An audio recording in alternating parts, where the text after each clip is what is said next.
오늘 메시지를 이 가사에다 다 담아놨습니다. 나의 남은 인생은 하늘에 속한 자로 살리라. 또 하나 거기다 한 가지 첨가를 하자면 나의 남은 인생은 기적의 주인공이 되리라. 그래서 그렇게 한복을 입고 왔느냐면 새해라고 하는 것을 가르쳐 뭔가로 이렇게 좀 표현하고 싶어서, 또 하나는 이거라도 해야 여러분들이 안 졸고 말씀을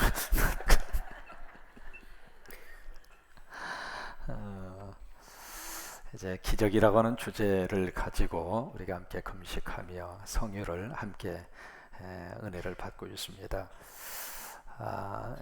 여러분, 그 교회 역사 속에 성 어거스틴 하면은 참 말 그대로 굵직한 하나님의 종이죠. 그 성 어거스틴이 그런 인상적인 말을 우리에게 남깁니다. 기적이 없었더라면 나는 그리스도인이 되지 않았을 것이다. 이제 저분의 삶 자체가 기적이었고요. 왜냐하면 이기도의 삶으로 그에 젖어서 계속 그 인생을 살다가 어머니 모니카가 계속 하나님 앞에 나와서 눈물을 쏟습니다. 근데 거기서 나온 유명한 말이 있잖아요. 눈물의 자식은 망하지 않는다. 그게 저 어거스틴의 어머니 모니카를 통해서 나온 말인데, 그냥 계속 와서 우는 거예요. 하나님 좀 도와주세요. 하나님 우리 아들 좀 끄집어내 주세요.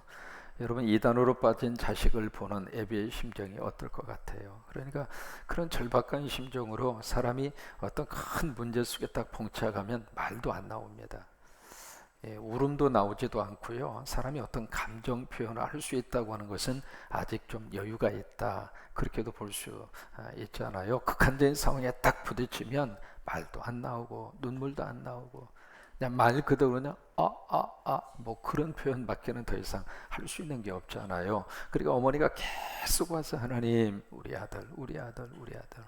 근데 결국 하나님께서 어거스트를 만나 주셨어요. 만나 주셔서 그가 그때부터 정말 하나님의 사람으로 180도로 확 바꾸어져서, 그 책 가운데 어거스틴의 고백론이라고 하는 책은 참 마음을 울리는 그런 고전적인 신앙의 서적 가운데 하나입니다. 그래서 이제 다시 한번 띄워줘 보세요. 그래서 어거스틴이 그런 고백을 한 거예요. 기적이 없었더라면. 오늘 우리 여기 앉아 있는 것 자체가 기적입니다. 오셔서 찬양할 수 있는 것이 기적이고, 또 내가 예수 믿을 수 있다는 자체가 기적이고, 또 하나님 앞에서 귀한 자녀의 신분의식을 가지고 살 수 있다는 자체가 기적이고, 또 하나는 기적이라는 말을 할 수 있다는 자체가 기적입니다. 그래서 어거스틴 스스로가 내 인생에 기적이 없었더라면 나는 그리스도인이 되지 않았을 것이다. 이제 모든 예수 믿는 사람의 그 배후에는 기적이 있다, 그 말이에요. 오늘 내가 하나님의 자녀로 설 수 있는 그 배후에는 뭔가 기적의 사건이, 내가 기억을 하든지 기억을 하지 않든지 그것을 떠나서 뭔가 기적적인 역사가 있었기 때문에 내가 거듭난 하나님의 사람이 됐고 하나님의 자녀가 됐고, 그렇게 우리들이 살아갈 수 있다고 하는 거죠. 괴테는 파우스트라고 하는 책에서 그렇게 인상적으로 기적을 설명합니다. 기적은 신앙의 자랑스러운 자식이다. 참 문학적으로 그렇게 표현을 했어요. 기적이라고 하는 것은 우리 예수 믿는 믿음의 사람들, 신앙을 가지고 사는 사람, 예수 믿으면 예수님이 어디 계셔요? 네, 여기 꼭 확인하셔야 됩니다. 예수님이 여기만 계시면 좀 복잡합니다. 머릿속에만 예수님이 계시면 사람이 참 너무나 냉철해져요. 예수님이 정말 우리 속에 거해야 할 마지막 예수님의 자리는 여기입니다.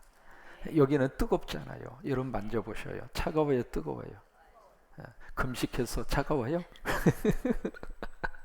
배는 고파도 지금 여기는 뜨겁잖아요. 그렇죠? 그런 것처럼 예수님이 있어야 될 마지막 자리는 여기입니다. 물론 머리를 통해서 예수 그리스도에 대한 것을 알고, 이성을 통해서 예수 그리스도를 우리가 합리적으로 신학적으로 규명을 하고 나아가야 하는 그 단계가 있습니다만은, 그것을 통해서 마지막 자리를 잡고 있어야 할 자리는 여기란 말이죠. 여기. 그러면서 괴테가 그래서 이제 그 이야기를 하는 것 같아요. 괴테의 말을 다시 한번 띄워줘 봐요. 기적은 믿음의 사람의 사랑스러운 자식이다. 그러니까 내 안에 예수님이 계시면은, 믿음을 가지고 살면 이 기적이라고 하는 것은 자연스러운 현상이다, 바로 그거예요. 그런 역사가 이 한 해를 사는 동안 우리 인생 가운데 하나님이 기적을 주시기를 바라고, 또 예기치 않는 일을 만날 수도 있고 또 가슴 떨리는 사건을 경험할 수도 있고, 그러나 그 모든 일들 가운데서도 한 해를 시작을 하면서 하나님 우리 가정에 꼭 기적을 주셔서 이 한 해 동안 좋은 일 많이 생기도록 복 주시기를 원하고, 안전한 사는 우리 자식 잘 되기를 바라는 부모님의 심정대로 하나님 기적을 주셔서 우리 자녀들에게 취직의 문이 열려지게 하시고 좋은 짝 만나서 시집가고 그리고 장가갈 수 있도록 도와주시기를 원하고, 또 학업 가운데 있는 우리 자녀들에게 하나님께서 꿈을 허락을 해 주셔서 우리 자녀 속에 그런 기적이 나타나기를 바라고, 우리 교회 안에 기적이 나타나서 정말 불신자들이 인정해 줄 만한 교회로, 주변에 있는 사람들이 성광교회를 보면서 고개를 끄덕끄덕 할 만한 그런 교회로, 그냥 얼굴을 돌리면서 시선을 돌리면서 외면당하는 그런 교회가 아니라 이 교회 때문에 주변에 집값이 올라가고, 아멘 좀 크게 하셔요. 목사님도 우리 주변에 땅이 없는데 올라가면 뭐합니까? 아니에요. 교회가 들어서서 주변이 올라가야 돼요. 그런 교회가 좋은 교회예요.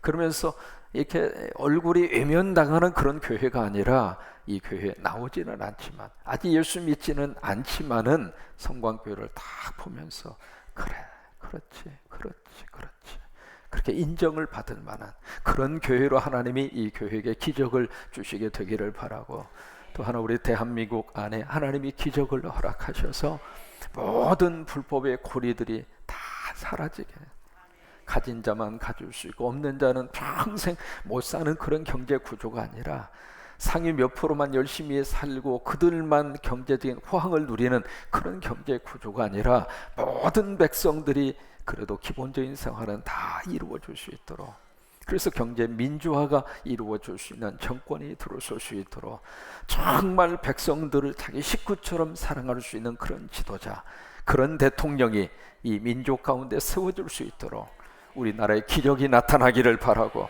북한 안에도 하나님 기적을 주시기를 원합니다. 계속해서 언제까지 핵을 만지작거리고 있을 거예요. 그런 상태로 언제까지 북한이 저런 모습으로 버틸 수 있을 것 같아요? 위험하잖아요. 그렇기 때문에 저 북한 속에도 하나님이 기적을 주셔서, 북한도 사실 우리 동포입니다. 그들도 먹고 살아야 할 하나님의 백성입니다. 그들도 은혜 받고 예수 믿고 하나님의 자녀가 되어야 할 불쌍한 하나님의 자녀들입니다. 거기에도 하나님께서 기적을 주셔서 북한에도 귀한 역사와 능력이 나타나기를 주의 이름으로 축원합니다. 기적의 주인공은 다시 한 번만 해볼까요? 기적의 주인공은 나만 기적의 주인공이 되면, 그러니까 옆에 있는 분 보시면서 기적의 주인공은 집사님이십니다, 장로님이십니다, 우리 성도님이십니다, 권사님이십니다.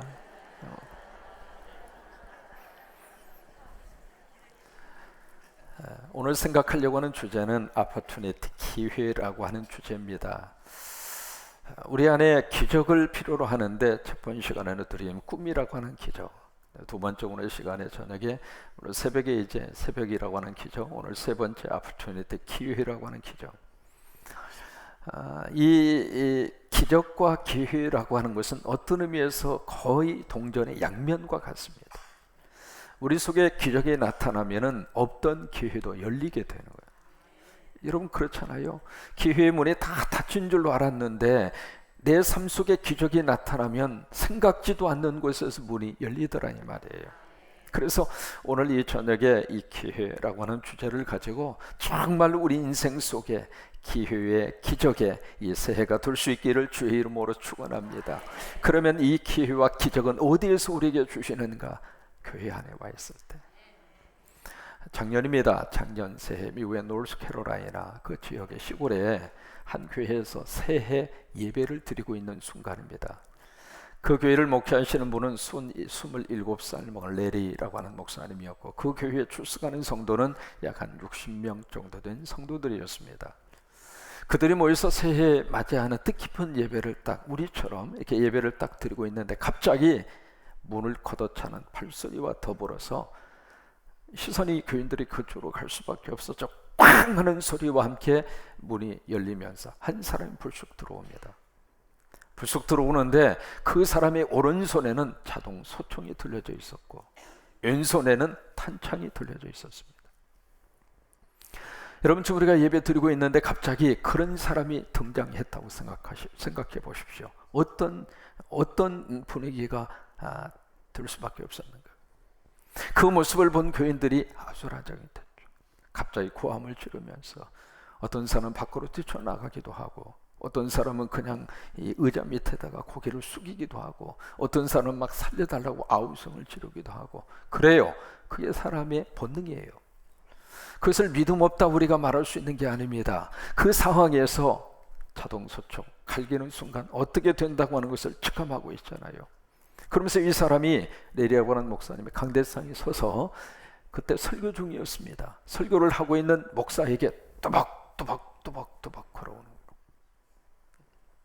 교인들은 지금 완전히 아수라장이 되었고, 그리고 비명소리가 나오고 있고 그런 상태이고, 목사는 강대상에 서 있고, 그 사람은 자동소총을 지붕을 향하여, 천정을 향하여 딱 들고 목사를 향하여 걸어옵니다.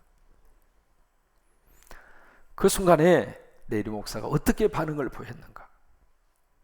딱 걸어오는 그 사람을 향하여 침착한 목소리로 Can I help you?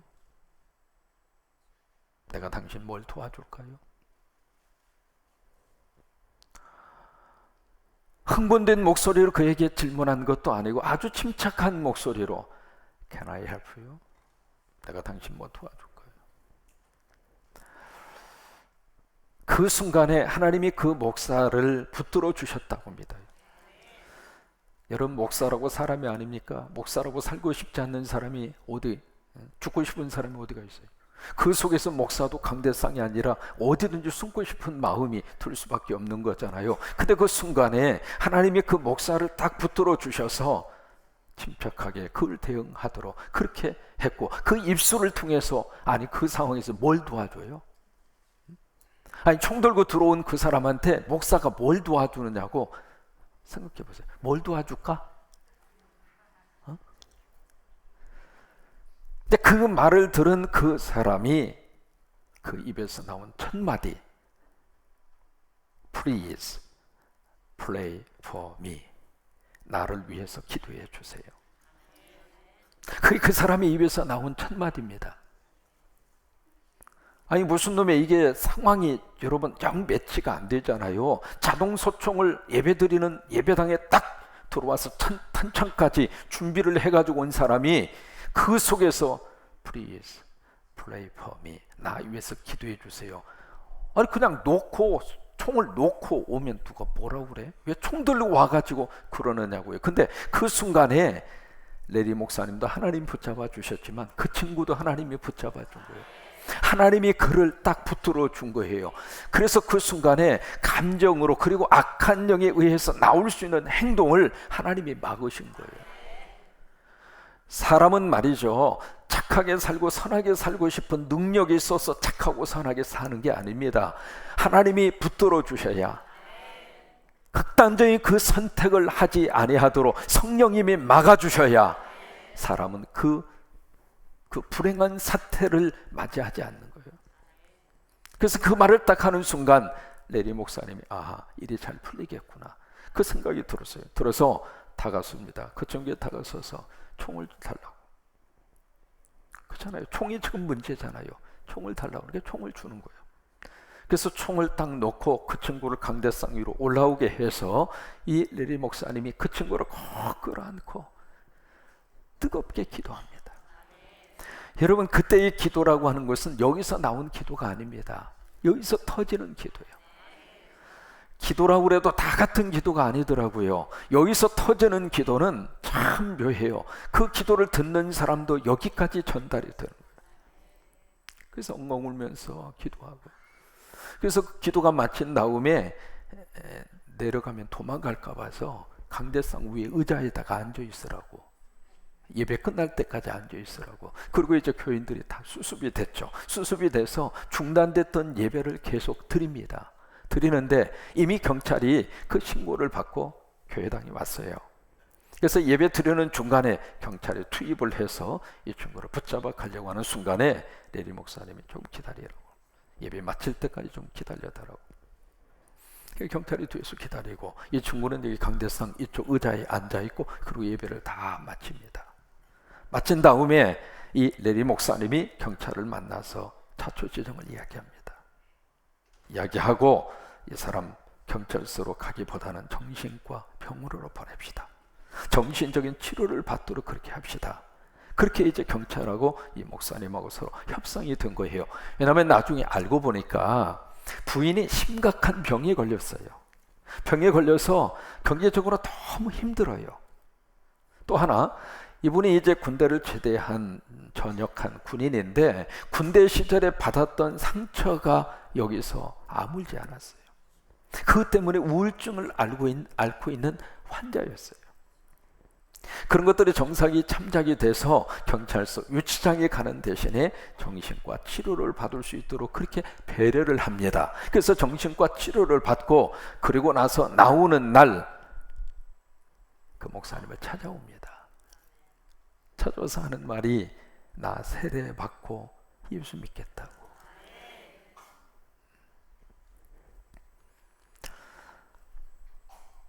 그가 교회 안에 들어왔기 때문에 그 상황에서 다른 가게로 들어갔거나 다른 곳에 이 친구가 갔더라면 그 인생 끝난 거죠.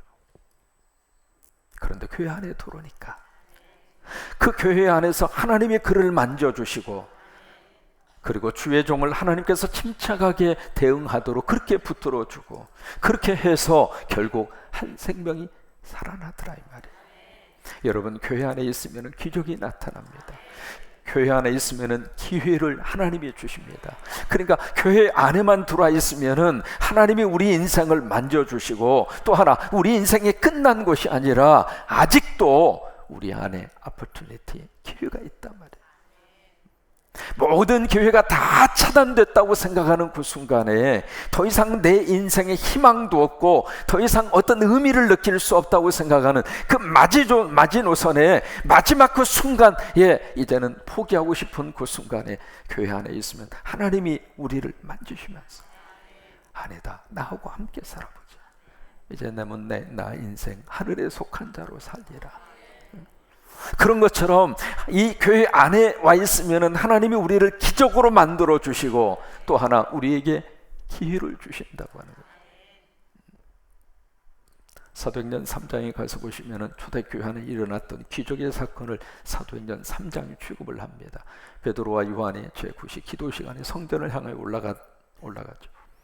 그때의 9시라고 하는 것은 지금으로 말하면 오후 3시입니다. 초대교회 성도들은 기도 시간을 정해놓고 성전에 와서 정식 기도를 했던 사람들이 시간을 딱 정해놓고 그 시간만은 어떤 일이 있어도 무슨 일을 하다가도 아버지 집에 와서 꼭 기도하고, 세상으로 갔다가도 와서 기도하고, 다른 데로 갔다가도 와서 기도하고, 기도가 살아있는 교회가 초대교회였습니다. 그래서 제 오후 3시 시간에 이 성전을 향해 기도하러 올라가는데, 바로 그 성전 미문, Beautiful Gate라고 하는 것. 지금 이제 그게 무슨 문이냐면 골든 게이트입니다. 황금문이라고 그래서, 지금 여러분들이 성지순례 예루살렘을 가서 보시면 거기에 이제 예루살렘, 올드 예루살렘 성을 중심으로 문이 쭉 이렇게 있었는데, 그 문 중에서 이 황금문, 골든 게이트라고 해서 비잔틴 시대 너무 아름다운 문입니다. 그 문인데 그 문을 어떻게 해놨느냐면 다 봉쇄를 해놨습니다. 돌멩이로 다 막아놨습니다. 왜 막았는가? 유대인들이 메시아가 오면은 그쪽 문으로 들어온다고 생각을 한 거예요. 그래서 그걸 막아놓은 거예요. 근데 바로 거기에 나면서부터 안전뱅이 된 사람이 앉아서 누가 데려다 놓으면 그때부터 계속 한 푼 줍시오, 한 푼 줍시오. 그때 그 사람이 부른 노래, 작년에 왔던 각설이 죽지도 않고 또 왔네. 그 계속 데려다 놓으면 데리고 갈 때까지 계속 거기에 앉아서 Give me your money, give me your money. 돈 주세요, 돈 주세요. 마침 베드로와 요한이 가는 그 순간에도 이 사람이 똑같은 방법으로 돈을 구걸하고 있죠. 근데 그때 이 베드로가 가던 발걸음을 멈추고 그를 향하여 말을 던니다. 우리를 보라. 그러니까 이 사람이 우리를 보라는 그 말을 듣고, 왜? 지금까지 돈을 주든지 아니면 그냥 가든지 둘 중 하나였어요. 그러다 지나가던 사람이 Look at us, 우리를 보라, 그렇게 말한 경우가 처음이에요. 그래서 이 사람이 그 다음 절에 보시면은 무엇을 얻을까 하면서 바라보거늘. 근데 거기에 무엇을 얻을까라고 하는 그 부분을 영어 번역에 보시면은 뭐냐면 돈입니다. 돈을 생각하고 베드로와 그리고 요한을 봅니다. 그때 사도행전 3장 6절 말씀, 은과 금은 내게 없거니와 내게 주노니 곧 나사렛 예수 그리스도의 이름으로 일어나 걸어라. 그 말씀을 그 안전병에게 베드로가 고백을 합니다.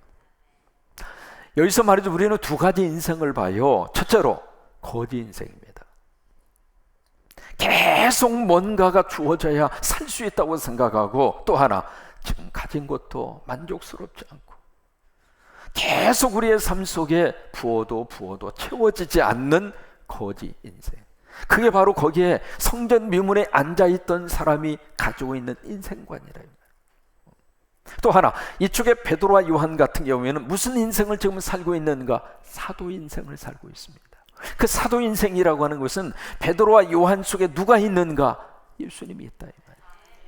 세상적인 것은 부족하더라도, 부족하면 어떻습니까? 거기 맞춰 살면 되죠.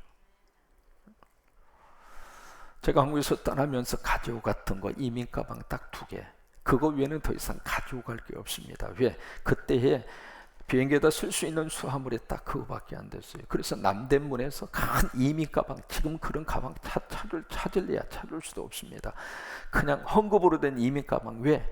거기다가 뭐라도 하나 더 집어넣어요.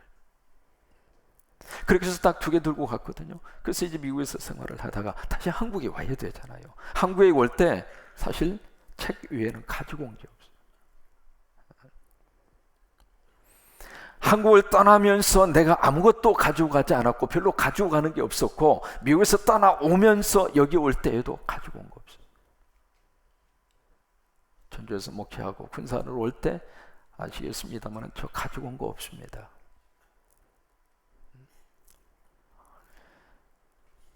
은과 금 있을 수도 있고 없을 수도 있습니다.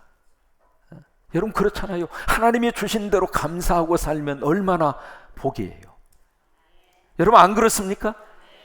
아니, 아파트 평수 크면 어떻고 작으면 어떻습니까? 아파트 평수 크면은요 청소하기 복잡해요.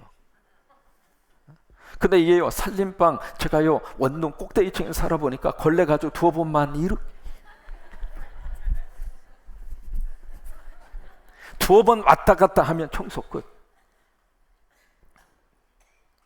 우리가 세상을 살면서 뭔가 인생에 대한 기준은 좀 바꾸고 살고 싶다 그거예요. 우리가 거지 인생처럼 계속해서 뭔가 채워져야, 그리고 또 채워져야 어디까지 해야 만족하겠습니까? 지금까지 자본주의 체계 속에서 가장 어떤 기록을 세운 사람이, 빌 게이츠보다도 더 큰 기록을 세운 사람이 록펠러입니다. 록펠러가 보유했던 그 재산은요, 지금 빌 게이츠가 가지고 있는 재산보다도 더 많았습니다. 근데 그 록펠러에게 물었습니다. 기자가, 당신 얼마나 더 돈이 있으면 더 좋겠어요? 그랬더니 록펠러가 한 말입니다.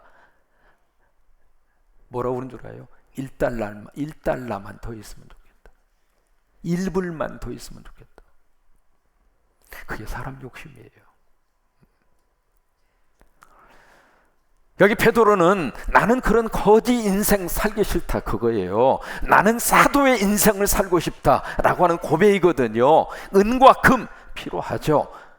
그러나 그것이 내 인생의 전부 다는 아니라 그거예요. 있을 수도 있고 없을 수도 있고. 하나님 우리 굶기기 하시겠습니까? 없으면 금식하고, 그럼 없으면 건너뛰면 되고, 없으면 안 먹으면 돼요.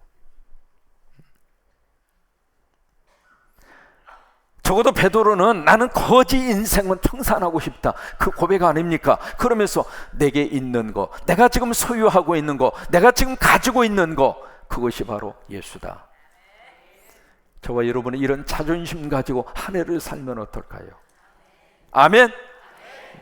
그러면서 그 다음에 그 말로 끝나지 않고 그 안진뱅이를 가서 그의 손을 잡고 일으켜요. 일으키니까 발과 발목에 힘이 나서 이 사람이 일어서는 거예요. 적어도 그 사람이 바로 성전 들어가는 입구, 교회 가까이 있었으니까 그 기적을 본 거예요. 여러분, 교회 안에 들어와 있으면 하나님이 우리를 만지셔서 기적으로 우리를 만들어 주셔서 다시 한번 우리에게 기회를 주실 줄로 믿으시면 아멘. 믿으시면 아멘. 그래요. 오늘 사무엘상 10장은요 사무엘과 사울이 만나는 장면입니다. 왜 사무엘이 역사 속에 등장을 할까? 이 사무엘이라고 하는 사람은 이스라엘의 역사에 있어서, 성서 역사에 있어서 굉장히 중요한 의미성을 가지고 있는 하나님의 사람이에요. 사무엘을 통해서 하나님이 뭘 하고 싶었느냐면 사무엘을 통해서 하나님이 통치하고 싶었어요. 그것을 신정정치라고 그래요. 하나님이 직접 통치자가 되셔서 하나님이 직접 그 백성을 다스리고 싶었어요. 그게 하나님의 아이디어예요. 그래서 사무엘 하나님의 종을 통해서 말씀을 주시고 그들을 재판할 수 있도록 하고 그 백성을 하나님이 원하는 백성으로 삶을 영위에 갈 수 있도록 그 일을 할 수 있도록 역사 속에 등장한 사람이 사무엘이에요. 근데 이 백성들이 가만히 보니까 여기는 자기 뚜렷한 지도자가 없다고 생각한 거예요. 왕이 없다고 생각한 거예요. 그래서 이 백성들이 자꾸 여론이 일어납니다. 우리도 이웃 나라처럼 대통령을 세워달라고, 왕을 세워달라고. 그 백성들의 간청에 못 이겨서 결국 하나님이 왕을 세워요. 그 세우는데 그 초대 이스라엘의 초대 왕 이름이 사울이잖아요. 이 사무엘상 10장이 바로 그 사울과 사무엘이 만나는 장면 가운데 하나입니다. 처음에 이 사무엘이 사울에게 가요. 촌에서 살고 있는 사울에게 가서 조용히 만나서 그에게 기름을 부어요. 하나님의 명령이니까 가서 이제 기름을 부어요. 그리고 나서 그것을 공식화시키는 작업을 합니다. 기부하라고 하는 그곳에 각 지파마다 1000명씩 대표, 대의원을 소집을 해요. 1000명씩 대표 선수들을 모아놓는 거예요. 그래서 12지파에서 1000명씩 해서 12,000명이 모인 거죠. 그 모인 12,000명 속에서 제비를 뽑는 거예요.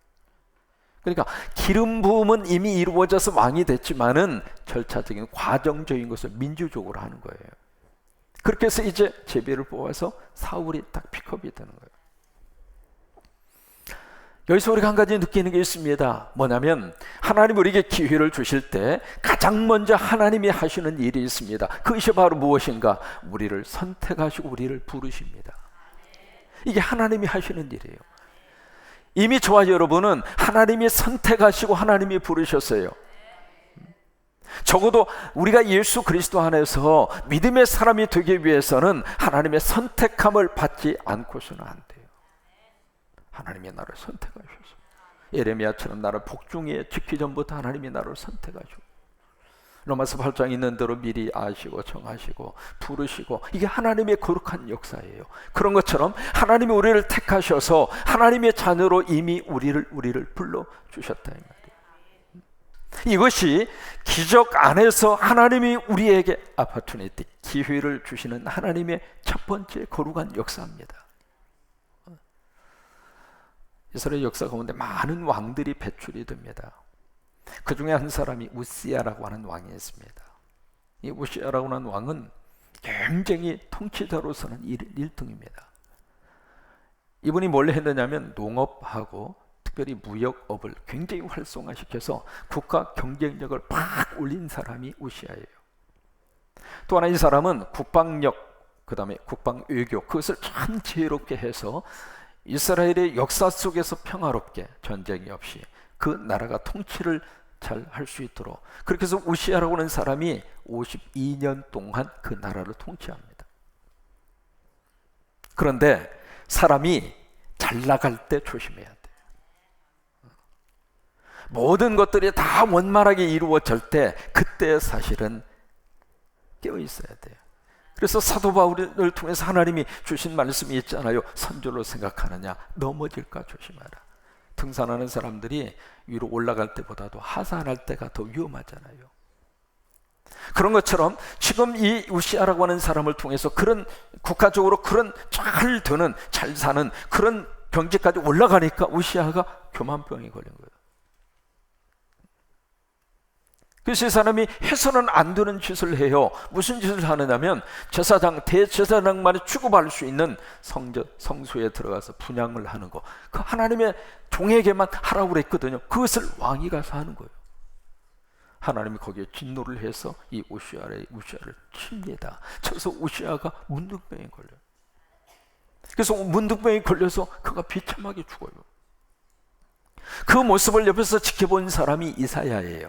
이사야가 이 사실을 지켜보고 나서 충격을 먹습니다. 야, 절대 권력이 가진 왕이라 할지라도 한순간에 나가 떨어지는 거예요. 충격을 먹고 있는데 그 순간에 하나님이 이사야에게 음성을 들려주어요. 누가 나를 위하여 갈고, 누가 나를 위하여 갈고. 그때 이사야가 그것을 하나님의 음성으로 듣고, 여기 있는다, Here I am, 제가 여기 있습니다, 나를 보내소서. 그렇게 해서 이사야를 통해서 하나님의 그 역사가 이루어져요. 시대마다 하나님께서 하나님의 사람들을 택하시고 부르십니다. 2017년 한 해 동안 하나님 우리를 택하시고 부르셔서 아버지가 하고 싶은 일 우리도 같이 하고, 하나님의 역사를 우리가 같이 경험하고, 하나님의 기적의 능력을 우리도 같이 체험하고, 그래서 사울이라는 사람을 택하시고 부르셔서 그 인생 속에 기회를 준 거예요. 바라기는 우리 귀한 자녀들 하나님이 택하시고 부르셔서 하나님께서 쓰시는 귀한 기회를 꼭 주시기를 바라고, 또 그 기회를 하나님이 분명히 주실 줄로 믿습니다. 두 번째, 이 기회라고 하는 기적이 언제 사울에게 주어지게 됐는가? 오늘 본문의 말씀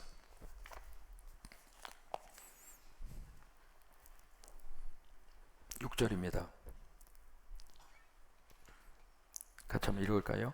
내게는 여호와의 영이 크게 임하리니 너도 그들과 함께 예언을 하고 변하여 새 사람이 되리라. 이거예요. 그러니까 사울을 하나님이 부르시고, 그리고 나서 두 번째 그에게 기회를 주시는데, 그 기회가 무엇으로 열리느냐? 하나님의 영입니다. 성령의 임재입니다. 성령의 기름 부으심입니다. 성령의 기름 부으심이 그냥 내린 것이 아니라 크게 임하였습니다. 지금 우리 식으로 말하면 충만했다, 그 말이에요. 그러니까 차고도 넘칠 정도로 성령님이 그를 사로잡아 주신 거예요. 사로잡아서 하나님이 그의 인생을 아름다운 길로 확 열어주신 거예요. 스가랴 4장 6절 말씀 우리는 기억합니다. 힘으로도 안 되고 능으로도 안 되지만, 살다 보면은 그래요. 힘이 있다고 다 됩니까? 능력이 있다고 모든 것을 다 해결할 수 있습니까? 아니잖아요. 그래서 힘으로도 안 되고 능으로도 안 되지만은 오직 나의 신으로 말미암아 되느니라. 같이 한번 고백 한번 해보실까요? 오직 성령으로 되느니라. 오직 성령으로 되느니라. 그래요. 하나님의 기름 부으심이 있으니까 사울의 인생의 기회가 열리더라, 이 말이에요. 그런 것처럼 우리 자녀들에게 하나님이 성령의 은혜를 충만히 부어주셔서, 여러분 기도할 때 한마디를 꼭 덧붙여서 기도하세요. 공부 잘하게 해주고 성적 오르게 해주고, 거기다 한마디 꼭 덧붙이세요. 성령으로 우리 아이가 충만하게 해주세요. 성령님으로 충만하면 우리 자녀들에게 하나님이 지혜를 주어요. 지혜를 주면 지식은 따라오게 돼 있어요. 그래서 우리 아이들이 책을 읽을 때 성령님이 함께 하시면 그 책이 머릿속에 쏙쏙 들어오고 잡념이 없다, 이 말이에요. 책상에 10시간 앉아있느냐 그게 중요한 것이 아니라 1시간을 앉아있어도 집중할 수 있도록 악한 영이 틈타지 않아야 효과가 있는 거 아닙니까? 그러니까 우리 아이들이 그런 지혜로운, 그런 효과 있는 우리 아이들이 공부할 수 있도록 성령님이 도와주셔요. 문 딱 걷어 잠그고 안방에 들어가 있으면, 지내방에 들어가 있으면, 이게 말이죠, 한번 문을 확 열었더니 째려봐. 왜 노크도 안 하고 문을 열었냐고. 순간적으로 화가 탁 나. 야 이놈아, 이 집이 네 집이냐 내 집이지 이놈아. 그러려다가 말았어요. 그 방에 처박혀 들어가 있으면 애가 뭘 하는지 어떻게 합니까? 그러니까 꼭 우리가 기도할 때 한마디를 덧붙여야 돼요. 하나님, 성령님이 간섭해 주셔서 성령님이 막아주시고, 성령님이 지혜롭게 판단할 수 있도록 분별력을 주시고, 성령님이 악한 영이 틈타지 못하도록 성령의 거룩한 영으로 충만하게 역사하여 주셔서 그 기도, 자녀들을 위한 기도하실 때 꼭 하셔야 돼요. 그러니까 성령의 기름 부으심이 있으니까 거기서 아파트네트 기회가 열리더라 이 말이에요. 세 번째, 징조 이야기를 합니다. 오늘 7절입니다. 이 징조가 내게 임하거든. 그 징조라는 말은 사인이라고 하는 말입니다. 그럼 이 사인이라는 말이 무슨 말이냐? 그 앞에 보시면 2절에 첫 번째 사인 나옵니다. 네가 가다가 라헬의 묘실 곁에 두 사람 만날 거야. 뭐 그거예요. 그게 첫 번째 사인이에요. 그 다음에 3절에 두 번째 사인 나옵니다. 근데 더 가는데 다볼 상수리 나무, 거기 가면 베델로 올라가는 세 사람을 네가 만날 거야. 근데 그 사람 중에 한 사람은 염소 새끼 셋을 끌고 가고, 한 사람은 떡 세 덩이를 가지고 있고, 한 사람은 포도주 한 과족 부대를 가지고 있을 거야. 이게 두 번째 사인이라 그 말이에요.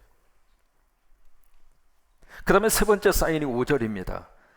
그래서 네가 하나님의 산, 블레셋 사람들의 영문이라고 하는 것은 수비대라고 하는 뜻입니다. 블레셋 사람들이 주둔하고 있는 수비대에 있는 하나님의 산, 회당이죠. 그러니까 거기에 이제 네가 가게 될 터인데, 거기에 가면 선지자들이 막 모여가지고 거기서 막 찬양을 하고 하나님에게 영광을 돌리고, 그러면서 성령 충만한 무리를 네가 보게 될 거야. 이게 세 번째 사인입니다.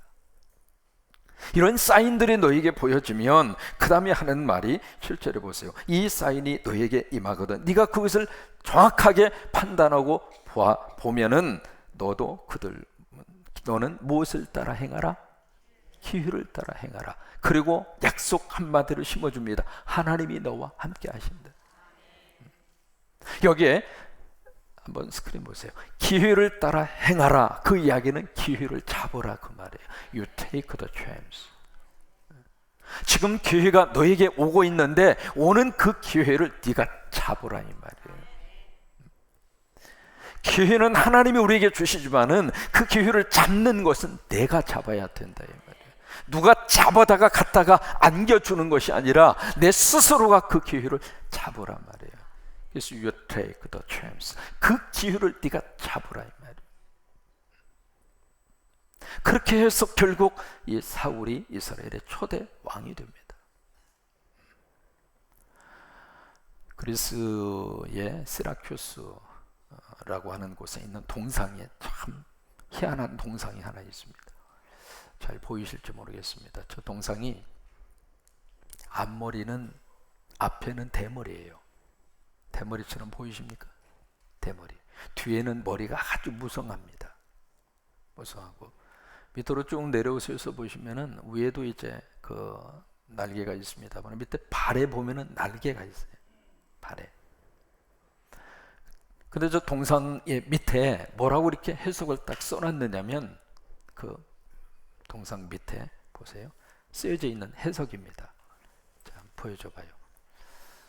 자, 이쪽과 이쪽으로 가요. 네. 앞머리가 무성한 이유는 사람들이 나를 보았을 때 쉽게 잡을 수 있도록 하기 위함이요. 아까 제가 거꾸로 이야기했어요. 뒷머리가 아니라 앞머리예요. 그러니까 앞머리가 무성한 이유는 내가 지나갈 때 사람들이 쉽게 잡을 수 있도록 하기 위함이요. 뒷머리가 대머리인 이유는 내가 지나가고 나면 다시 잡을 수 없게 하기 위함이고, 발에 날개가 달린 이유는 내가 최대한 빨리 사라지기 때문이다. 그러고 하는 말이 내 이름은 기회다. 그러니까 이게 기회가 나에게 왔을 때 빨리 지나가기 전에 내가 잡아야 된단 말이에요. 그렇지 않으면 뒤에 가서 잡으려고 그러면 대머리 안 잡히잖아요. 머리가 없는데 뭘 잡아요? 아이 목사님 그냥 머리통을 잡으면 되잖아요. 그런 차원이 아니잖아요. 또 하나, 이 기회는 발에 날개가 있어서 아주 빨리 지나가더래요. 이게 에베소서 5장 16절입니다. 세월을 아끼라, 때가 악하니라. 그 세월을 아끼라, 때가 악하니라, 그 말은 두 가지로 해석할 수 있습니다. 첫째로, 사람은 모두가 다 때가 있다 이 말이에요. 네. 그 다음에 두 번째, 그 시간을 구속하라 라고 하는 의미거든요. 시간을 구속하라라고 하는 것은, 여러분, 시간의 주인은 누구예요? 나예요, 하나님이에요? 우리가 아닙니다. 하나님이 허락하신 생명의 날만 우리가 사는 거예요. 그래서 나의 남은 생명, 하늘에 속한 자로 살리라. 참 오늘 선곡을 잘하셨어요. 땡큐. 감사합니다. 시간의 주인은 내가 아닙니다. 내가 마음대로 쓸 수 있는 게 아니잖아요. 그죠? 은행에다가 시간 좀 저축했다가 나중에 가서 좀 꺼내가지고 쓸 수 있으면 얼마나 좋겠어요. 지나가고 나면 더 이상 안 돼요. 그러니까 거기 시간을 구속하라 라고 하는 그 말은, 시간 속에 시간의 주인이 되시는 분이 들을 수 있도록 해라 그 말이에요. 그러면 시간의 주인이 누구인가? 예수님이잖아요. 보세요. 지금 예배를 드리고 있죠. 이 예배 시간은 예수님이 내 인생에 오시는 시간입니다. 그러면 이 시간은 구속된 거예요. 그런 이야기예요.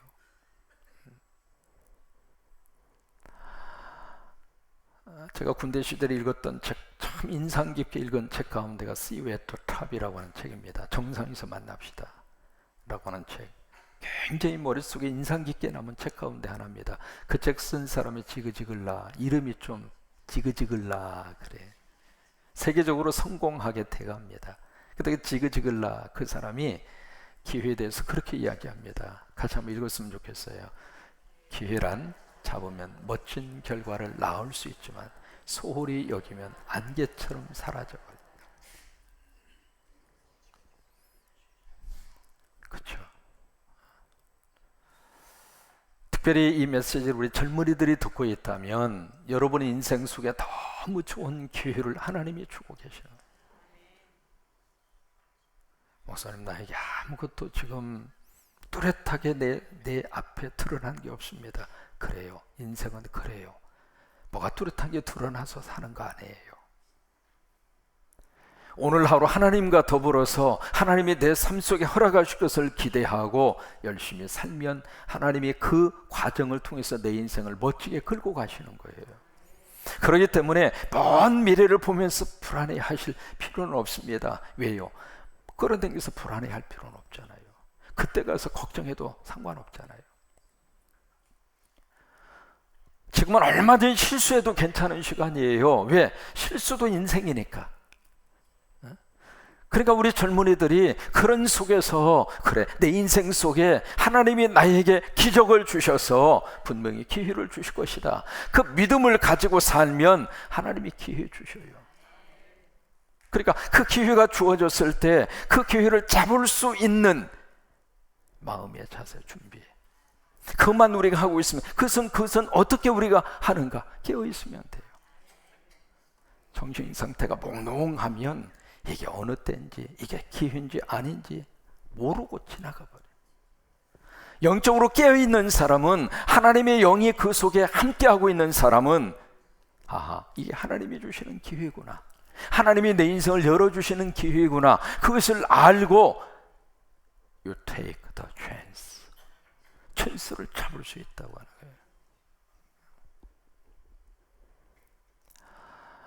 사람은 모두가 전도서 3장에 보시면 때가 있다고 말씀하잖아요. 전도서 3장, 때가 있다. 범사에 기한이 있고 천하만사에 다 때가 있나니, 거기서 때 28가지 때를 이야기하다. 날 때가 있는가 하면 죽을 때가 있고, 그래서 28가지, 그러니까 14개의 때를 가지고 짝을 지어서 28가지의 때를 이야기해요. 그 얘기는 무슨 얘기냐면, 사람마다 하나님께서 주시는 기회가 있다 그거예요. 이것은 우리의 연령을 초월해서, 그것을 다 초월을 해서 하나님의 우리 인생 속에 모든 사람들에게 하나님의 때를 주신 것처럼 우리 인생 속에 찬스를 주셔요. 기회를 주세요. 남아프리카에 세계적으로 유명한 광산이 하나 있습니다. 골곤다라고 하는 광산 이름이 골곤다라고 하는 광산입니다. 그게 무슨 광산이냐면 다이아몬드 광산입니다. 이게 전 세계적으로 가장 다이아몬드의 정품, 최고 중에 최고. 그래서 유럽이나 기타의 왕이나 대개 이제 무슨 저기를 할 때, 주교식을 할 때 반드시 거기에 박히는 다이아몬드는 골곤다 다이아몬드 광산산 다이아몬드입니다. 그 정도로 이제 최고로 사랑을 받는 그 광산이 골곤다 광산인데, 거기에 사연이 있습니다. 원래 거기 목장이 있었어요. 그 광산 개발되기 전에 그 목장이 있었는데, 목장 주인이 그 당시에 남아프리카에 막 영국과 미국 사람들이 와가지고 막 다이아몬드를 개발하는 그런 사업이 활발하게 막 이루어졌는데, 그 사람이 목장 주인이 가만히 들어보니까 누가 뭐 다이아몬드 광산을 해서 뭐 대박을 났다더라, 어디서 얼마더라 캤다더라, 그런 이야기를 막 들으니까 나도 한몫 잡아야지, 그 생각이 드는 거예요. 그래서 그 목장을 헐값에 팔고 그 돈을 가지고 광산, 다이아몬드가 나올 만한 광산에 투자를 했는데, 가서 파면은 꽝이고 파면 꽝이고 파면 꽝이고, 그래서 있던 돈 다 털어버리고 경제적으로 너무 힘들어서 바다에 뛰어들어서 자살했어요. 그런데 그 목장을 헐값에 산 사람이 오늘날 목장을 가만히 돌아다니다 보니까 뭐가 검정 돌이 하나 보이는 거예요. 뭔가 싶어서 깨보니까 세상에 다이아몬드 원석이야. 원석이 목장에 노출돼 가지고 보인 거예요. 그래서 이게 뭐야 싶어 가지고 파니까 조금만 파도 다이아몬드 원석이 쏟아지고 또 쏟아지고, 그렇게 해서 그 골곤다 광산이 그렇게 해서 탄생이 된 거예요.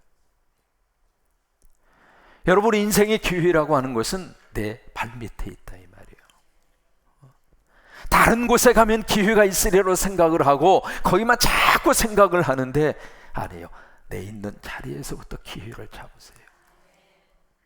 내 현재 있는 자리에서, 거기서부터 하나님이 내 인생을 어떻게 지금 끌고 가시는가, 그 기회를 보고 그 기회를 잡으면 현재 있는 그 자리에서 하나님이 주시는 기적을 체험할 수 있어요.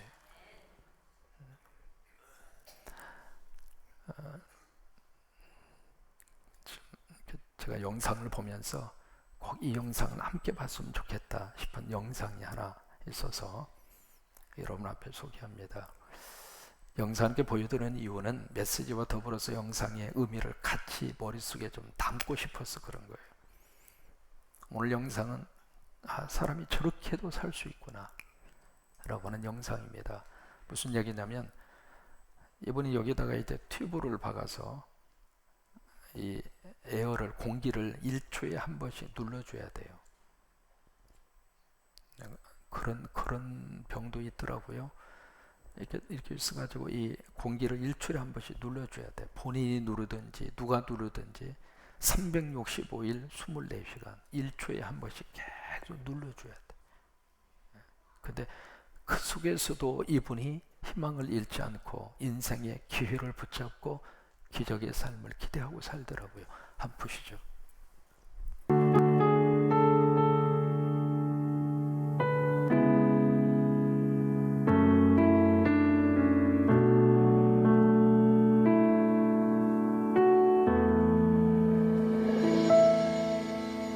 주발 앞에 무릎 꿇고 그 사랑에 남기네. 어떤 말도 그 어떤 소리도 그 발 앞에서 잠잠해지네.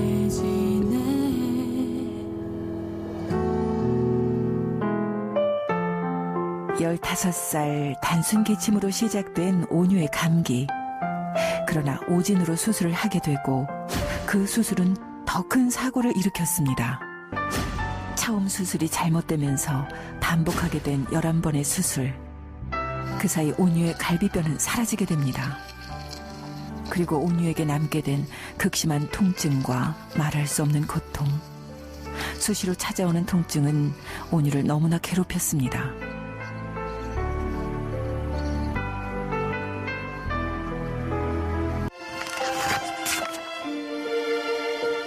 하나님, 이제는 하나님 부르기도 힘듭니다. 숨이 차오르고 어떻게 해야 하나요? 제발 저를 만나주세요. 나를 불쌍히 여겨주세요. 나를 불쌍히 여겨주세요. 너를 지키시는 자 너의 하나님을 신뢰함으로 붙잡고 기다립니다. 정말 믿는다면 적당히 믿을 수는 없는 것.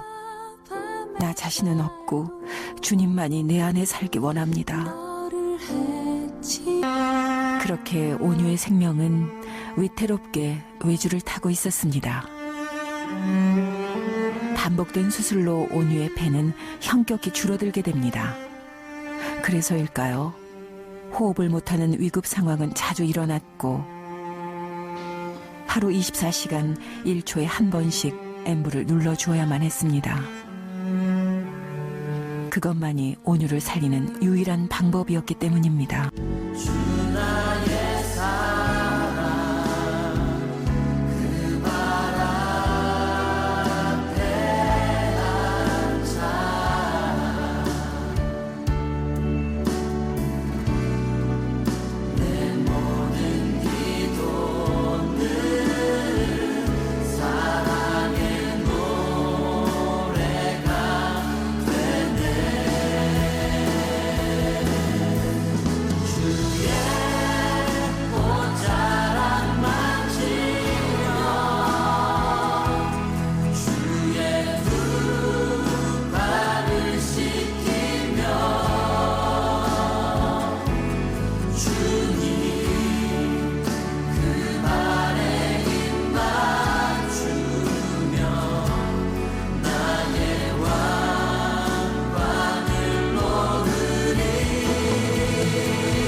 어떻게 하실지 모르겠지만 하나님이 이제 선하신 뜻 가운데서 온유에게 하시는 어떤 일이든지 그거는 다 선하다고 그렇게 믿고 있어요.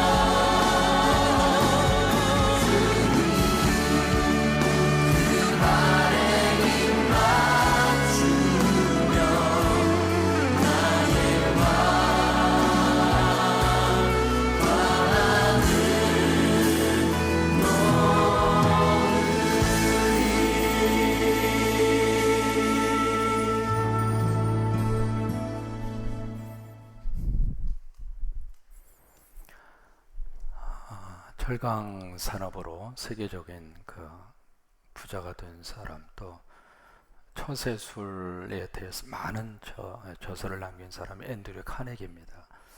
근데 그 사람의 사무실에 그림이 하나 이렇게 걸려 있어요. 그림 한번 보여줘 보실래요? 이제 저 그림이 그렇게 걸려져 있습니다. 제가 본 건 아니고 걸려져 있다고 그래요. 근데 저 그림을 보시면은 배가 지금 있잖아요. 근데 저 그림 밑에 뭐라고 그렇게 써놨느냐면 반드시 밀물이 올 것입니다. 지금은 저 상태로 모래턱에 갇혀서 꼼짝도 못하는 배지만은 밀물이 올 것이다. 그때 나는 저 배를 타고 가리라. 그래요. 우리 삶 속에서 이 한 해를 사는 동안 하나님이 기적으로 우리 인생을 이끌어 주시고 그때그때마다 하나님께서 밀물이 오는 아퍼튜니티 기회를 열어주셔서 그렇게 힘있게 살아가는 한 해가 될 수 있게 되기를 주의 이름으로 축원합니다.